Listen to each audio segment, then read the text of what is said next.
Terima kasih Anda masih bersama kami di Halo Indonesia. Meski masih berada di tengah pandemi, Yayasan Kasih Anak Kanker Indonesia terus memperjuangkan kesembuhan pengidap kanker anak di Indonesia. Perjuangan dan juga rasa kepedulian yang tinggi terhadap anak Indonesia ini menjadi alasan bagi para relawan di YKK untuk konsisten dalam memperjuangkan hak anak pejuang kanker.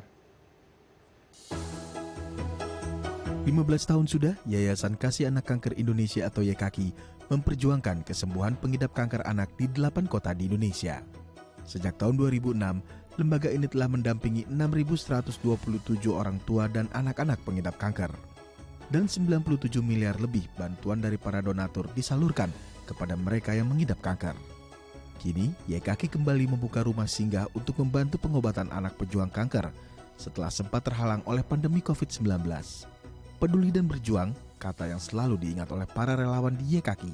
Dan kata tersebut menjadi alasan bagi mereka untuk bertahan menjadi pahlawan bagi anak-anak pejuang kanker. Baik, untuk membahas lebih lanjut bagaimana kemudian kiprah para relawan ini mendampingi anak-anak kanker yang juga sudah berjuang untuk melawan penyakitnya. Kita telah terhubung dengan Ibu Ira Sulistyo selaku pendiri dan juga ketua YKK. Selamat pagi Ibu Ira. Selamat pagi pemirsa. Salam sehat Ibu Ira. Salam sehat selalu, salam Baik. semangat. Baik, Ibu Ira, 15 tahun kemudian YKK ini memberikan pendampingan kepada anak-anak yang mengidap kanker. Apa sih tantangan-tantangan yang selama ini diperoleh dan diperjuangkan oleh teman-teman YKK ini khususnya untuk kesembuhan anak-anak ini dari penyakit kanker mereka? Ya, selamat pagi. Terima kasih ya untuk kesempatannya kami tampil di DITV. Kalau kita bicara mengenai tantangan-tantangan yang dihadapi oleh YKK, itu banyak. Ada ekstern, ada intern. Jadi kalau ekstern adalah tentunya banyak orang belum paham, belum mengetahui bahwa kanker pada anak itu bisa disembuhkan. Bahwa kanker anak itu ada penanganannya, walaupun memang belum cukup ya. Itu yang paling tepat. Kalau intern itu sering sekali juga dari para orang tuanya sendiri, karena kurangnya pengetahuan orang tua ataupun stigma bahwa penyakit kanker itu adalah penyakit yang fatal. Memang penyakit yang berat, tetapi untuk anak itu kemungkinan sembuhnya tinggi. Jadi ini merupakan tantangan awal ya. Lepas dari bahwa anak itu sebetulnya juga nggak ngerti bahwa dia sakit kanker ya, tetapi dikala orang tuanya sendiri berpendapat atau percaya dengan stigma tersebut, kesempatan untuk anak sembuh itu juga jadi hilang ya, padahal sebetulnya bisa disembuhkan. Jadi itu tantangan utama kita. Baik, selama 15 tahun ini mendampingi anak-anak kita yang mengidap kanker, apakah semua dari mereka yang kemudian didampingi oleh teman-teman YKK ini sembuh? Atau kenapa ketika misalnya angka ketidaksembuhannya itu tinggi, kenapa itu terjadi? Apakah lebih kepada internal tadi, orang tua yang tidak paham, atau faktor layanan kesehatan kita yang justru kemudian tidak mumpuni untuk memberikan fasilitas terbaik kepada anak-anak kita, Bu? Ya memang ya, kalau di awal-awal kami dirikan YKK itu banyak sekali masalah juga ya, dikala mereka mau membawa anak-anak yang berobat. Faktor ekonomi juga sangat menentukan, karena bila seorang anak sakit, berarti yang sakit seluruh keluarga. Jadi di mana untuk mengantar anak sakit itu kadang-kadang, apalagi kalau anaknya masih kecil, kadang-kadang dua orang tuanya yang harus ikut mengantar anak tersebut ya, atau kadang kakaknya atau adiknya pun juga ikut. Itu yang juga membuat beban mereka kalau mereka mengantar berobat. Nah, waktu mereka berobat, karena pengobatan kanker itu cukup lama, itu juga sering mereka juga tidak kuat ya, dalam arti kata tanda petik sosial ekonominya juga tidak kuat untuk mendukung pengobatan tersebut. Walaupun sekarang pun juga dibantu oleh BPJS, tetapi BPJS itu bukan segalanya.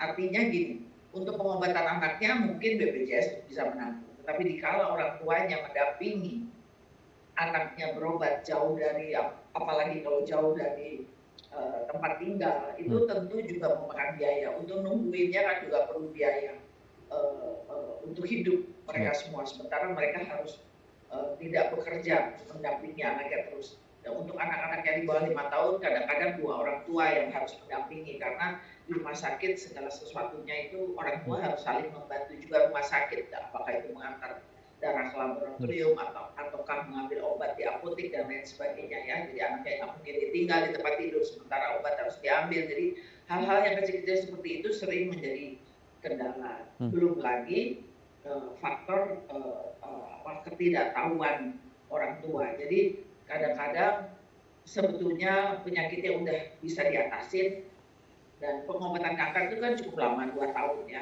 5 bulan sampai 2 tahun.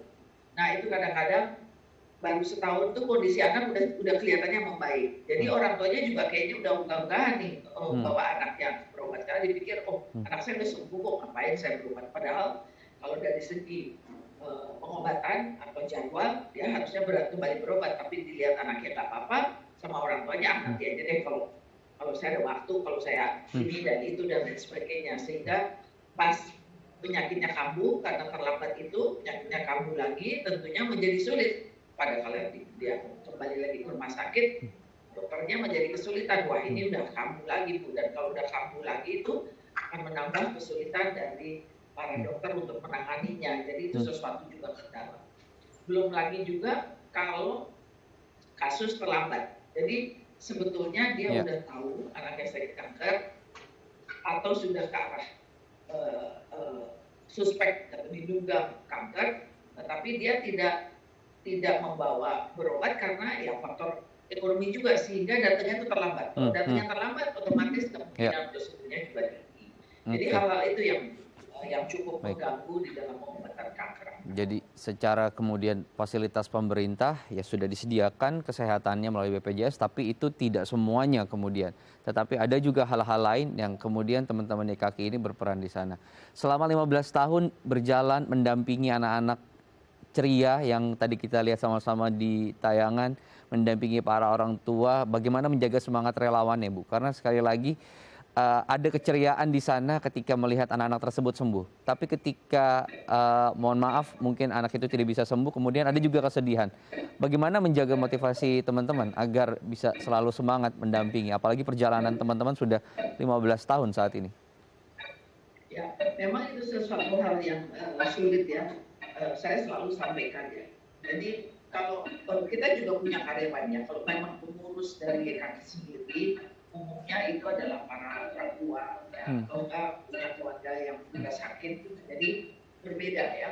Tetapi kalau karyawan, kita kan punya beberapa karyawan tentunya yang ngurusin keuangan, yang ngurusin logistik, yang ngurusin perawatan rumah dan sebagainya, atau sebagai koordinator dari rumah kita itu ya, rumah singgah kita ya. Itu mereka semua adalah dibayar, jadi bukan relawan. Itu pun juga merupakan satu hal yang learning by doing. Awalnya kami awali dengan relawan. Tetapi kita tahu bahwa relawan ini di Indonesia itu, kata relawan itu beda dengan volunteer ya. Relawan itu dia hanya mengisi, boleh dibilang gini, mengisi waktunya sambil dia nunggu sesuatu. Jika dia sesuatu ini sudah diperoleh atau sesuatu ini lebih penting, akhirnya diabaikan. Itu yang juga kita tidak menggunakan relawan. Kita menggunakan karyawan, orang-orang yang digaji memang itu. Dan lagi-lagi bila digaji pun kita sebagai yayasan tentunya kita tidak bisa memberikan gaji yang sama dengan perusahaan-perusahaan swasta lainnya. Tetapi paling tidak kita selalu sampaikan bahwa Anda bekerja di sini adalah harus bekerja dengan hati. Jadi kalau kita cuma mengandalkan atau mengharapkan uang bekerja di sini, atau Anda berkeinginan untuk beli rumah di dalam kerja sini atau untuk biaya perkawinan, saya kira jangan di sini, bukan di YKK tempatnya. Karena kita adalah tempat di mana kita mau bekerja dengan hati. Jadi dengan mendapatkan sejumlah uang, tapi kita juga dengan hati mengerjakannya, itu akan lebih mudah dan akan lebih lancar kita melaksanakan.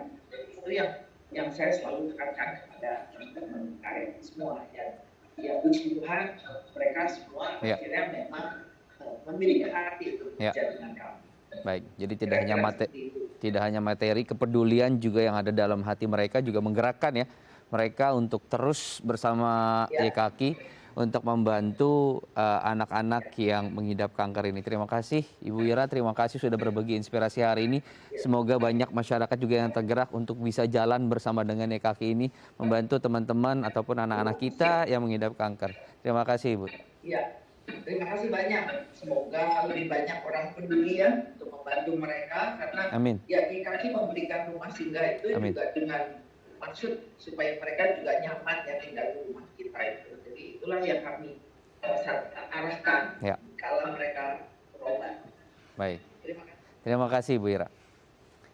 Pemirsa jangan beranjak dari layar kaca Anda, usai jeda kita akan menghadirkan boneka tali pegiat literasi. Seperti apa kiprahnya? Kita akan bahas nanti usai jeda. Tetap bersama kami di Halo Indonesia.